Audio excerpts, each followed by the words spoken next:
Assalamualaikum warahmatullahi wabarakatuh. Perkenalkan, kami dari kelompok 3 akan mempresentasikan materi mengenai pengambilan keputusan manajemen. Sebelum itu, terima kasih pada Bapak Bayu dan teman-teman KSAU yang telah meluangkan waktunya untuk mendengarkan kami dari kelompok 3 untuk memaparkan materi pengambilan keputusan manajemen. Sebelumnya, perkenalkan, nama saya Anggoro Indarta Akbar. Kemudian ada teman saya lagi, Pak Alfat Aristian Eka dan Pak Ardiansyah Arianto yang akan membantu dalam menyampaikan materi pengambilan keputusan manajemen. Baiklah, langsung saja kita kepada materinya. Yang pertama yaitu adalah pengertian pengambilan keputusan. Suatu proses penilaian dan pemilihan dari berbagai alternatif sesuai dengan kepentingan tertentu dengan menetapkan suatu pilihan yang dianggap paling menguntungkan.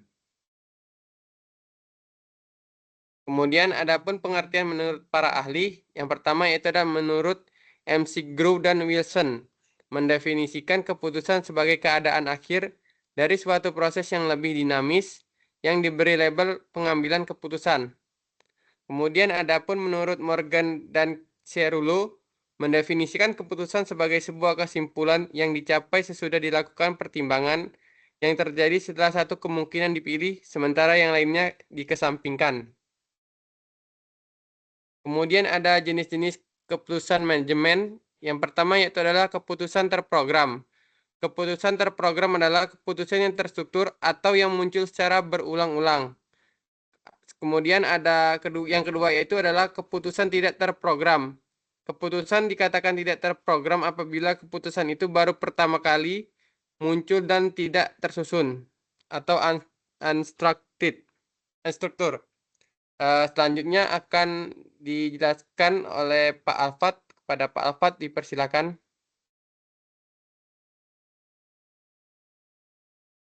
Baik, untuk selanjutnya adalah tahap-tahap pengambilan keputusan. Tahap-tahap pengambilan keputusan ini menurut James L. Gibson mengemukakan proses pengambilan keputusan itu terdiri dari 6 tahapan. Yang pertama ada identifikasi masalah. Sebuah syarat yang perlu bagi keputusan adalah pengawasan. Tahap ini meliputi kegiatan pengumpulan informasi, proses informasi, dan pertimbangan yang mendalam.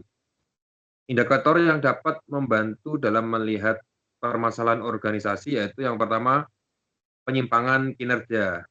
Nah, indikator ini muncul apabila terjadi sebuah perubahan secara tiba-tiba pada beberapa pola kinerja yang telah ditetapkan. Contohnya, meningkatnya perputaran karyawan, tingkat absensi meningkat, penjualan menurun, pengeluaran semakin meningkat, atau banyak produk yang rusak.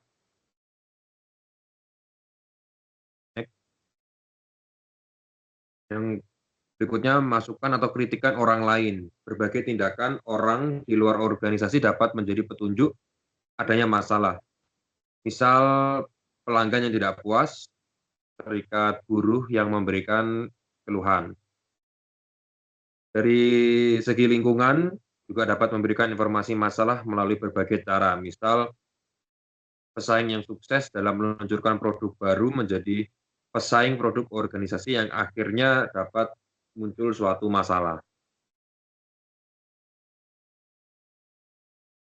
Nah, tipe-tipe masalah itu yang pertama masalah yang terstruktur, yaitu masalah yang pada umumnya terus terang dan jelas dalam hal informasi yang dibutuhkan dan menyelesaikannya. Yang kedua ada masalah yang tidak terstruktur, adalah masalah yang memiliki informasi terbatas dalam situasi yang baru atau tidak terduga. Yang ketiga masalah menghadapi krisis, yaitu masalah yang tidak terduga dan dapat menghancurkan jika tidak ditangani dengan cepat dan tepat. Tahapan yang kedua yaitu pengembangan alternatif. Sebelum melakukan pengambilan keputusan, terlebih dahulu perlu dikembangkan beberapa alternatif yang dapat dilaksanakan dan harus dipertimbangkan. Konsekuensinya yang mungkin dari masing-masing alternatif. Terdapat beberapa keterbatasan dalam setiap alternatif, misalnya keterbatasan dalam masalah hukum, organisasi itu sendiri, keterbatasan sumber daya. Jadi keterbatasan tersebut harus dimasukkan ke dalam pertimbangan alternatif. Tahapan yang ketiga yaitu evaluasi alternatif. Setelah pengembangan alternatif, maka alternatif-alternatif tersebut harus dievaluasi dan dibandingkan. Oleh karena itu, hubungan antara alternatif keluaran didasarkan pada 3 kondisi. Di antaranya yang pertama kondisi kepastian, yaitu manajer memiliki informasi yang cukup. Yang kedua kondisi risiko, yaitu manajer kekurangan informasi yang lengkap. Yang ketiga kondisi ketidakpastian.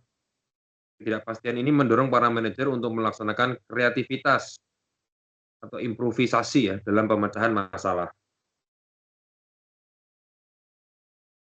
Tahapan yang keempat, seleksi alternatif.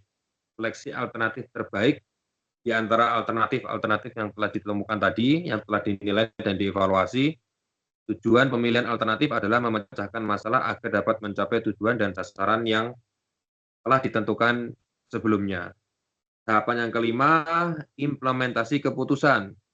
Implementasi mencakup penyampaian keputusan kepada orang-orang yang terkait dan mendapatkan komitmen pada keputusan tersebut. Meskipun keputusan sudah baik dari segi teknis, tetapi keputusan dapat dirusak oleh karyawan yang mungkin tidak puas. Dan tahapan yang terakhir, tahapan keenam, yaitu pengendalian dan evaluasi. Tahapan ini dilakukan untuk memastikan bahwa pelaksanaan keputusan yang diambil mengenai sasaran atau tujuan yang ingin dicapai. Jika tujuan tidak tercapai, manajer dapat melakukan respons dengan cepat, misal mengubah keputusan. Manajer juga dapat kembali ke langkah awal, yaitu kembali mendefinisikan problem dan seterusnya.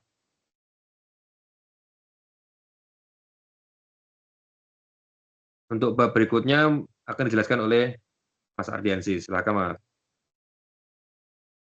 Oke, terima kasih Pak Alfat atas kesempatan yang telah diberikan. Oke, saya akan menjelaskan terkait kerangka kerja dan konsep untuk pengambilan keputusan. Menurut Davis, dalam buku Siswanto bahwa kerangka kerja untuk mengambil keputusan tersebut meliputi hal-hal berikut. Yang pertama adalah sistem pengambilan keputusan. Yang kedua itu ada pengetahuan mengenai keluaran. Yang ketiga adalah tanggapan keputusan. Yang keempat itu deskripsi mengenai pengambilan keputusan. Yang kelima kriteria untuk pengambilan keputusan. Dan yang keenam adalah relevansi konsep keputusan terhadap desain sistem informasi manajemen.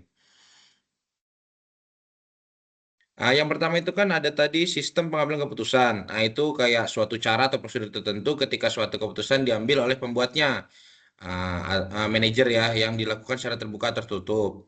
Nah, ada dua sistem, yaitu sistem keputusan terbuka. Yang pertama itu adalah memandang suatu keputusan berada dalam suatu lingkungan yang kompleks dan sebagian tidak diketahui.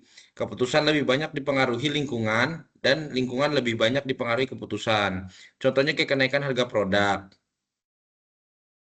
Nah, yang keduanya ini ada sistem keputusan tertutup yang menganggap bahwa suatu keputusan dipisah dari suatu masukan yang tidak diketahui dari lingkungan.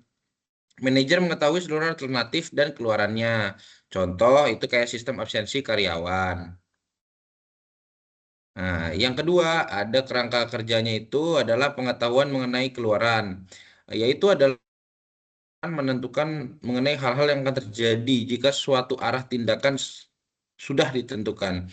Yang poin pertama yaitu adalah kepastian, yaitu adalah pengetahuan yang akurat dan lengkap mengenai keluaran setiap alternatif.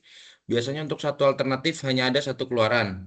Yang kedua adalah resiko, keluaran yang mungkin timbul dapat dilekatkan pada setiap keluaran. Yang ketiga itu ada ketidakpastian. Beberapa keluaran mungkin timbul dan dapat diidentifikasi, tetapi tidak ada kepastian. Nah, kerangka kerja yang ketiga yaitu adalah tanggapan keputusan. Nah, yaitu adalah kemampuan organisasi dalam mengadakan rencana atas proses pengambilan keputusan. Nah, dari keputusan itu ada dua, yaitu adalah keputusan terprogram maupun tidak terprogram. Keputusan terprogram sendiri yaitu adalah keputusan yang dapat dispesifikasikan sebelumnya. sebagai seperangkat norma atau prosedur keputusan. Yang kedua itu keputusan tidak terprogram itu adalah keputusan yang terjadi hanya satu kali atau berubah setiap saat diperlukan. Yang keempat, kerangka kerjanya dan konsep pengambilan keputusan yaitu adalah deskripsi mengenai pengambilan keputusan. Itu ada dua. Yang pertama adalah model normatif dan model deskriptif. Model normatif itu adalah bagaimana manajer mengambil sekelompok keputusan. Contoh kayak penganggaran modal. Yang kedua adalah model deskriptif. Pengambilan keputusan berusaha untuk menjelaskan perilaku konkret dikembangkan oleh ilmuwan perilaku. Yang kelima, kerangka kerjanya itu adalah kriteria untuk pengambilan keputusan. Kriteria untuk menentukan satu di antara beberapa keputusan alternatif adalah maksimum laba kegunaan, nilai yang diharapkan, dan pemuasan. Yang keenam, yaitu adalah relevansi konsep keputusan terhadap desain sistem informasi manajemen. Dalam model tersebut itu ada dua, dalam model keputusan tertutup maupun terbuka. Yang tertutup sendiri yaitu adalah komputer sebagai alat menghitung untuk menghasilkan keluaran optimum. Sedangkan yang terbuka adalah komputer itu bertindak sebagai pembantu manajer menghitung, menyimpan, mencari, maupun menganalisis data. Oke, untuk selanjutnya studi kasus akan dikembalikan lagi ke Mas Anggoro. Waktu dan tempat dipersilakan. Terima kasih Pak Ardian. Baiklah, selanjutnya itu adalah studi kasus. Yaitu PT PLN UP3 Parepare diberikan target kinerja INS atau Energy Not Served yang menantang, di mana dalam 1 tahun UP3 Parepare ditargetkan ENS sebesar 85 MWh. Dengan target tersebut, PLN UP3 Parepare diharuskan mengurangi pekerjaan yang bersifat pemadaman. Di sisi lain, PLN UP3 Parepare dituntut untuk melakukan pemeliharaan jaringan untuk meningkatkan keandalan dan penyambungan pelanggan baru, di mana pekerjaan tersebut diperlukan pemadaman. Kemudian itu solusinya yaitu adalah setelah dilakukan analisis beban padam, maka diambil keputusan beberapa pekerjaan dilaksanakan secara PDKB agar pekerjaan dapat dilakukan secara bertegangan atau tanpa padam. Selain itu, diimbau kepada seluruh pelaksana pekerjaan untuk menambah personelnya agar tidak terlalu lama pemadaman. Baiklah, sekian presentasi dari kelompok kami. Wassalamualaikum warahmatullahi wabarakatuh.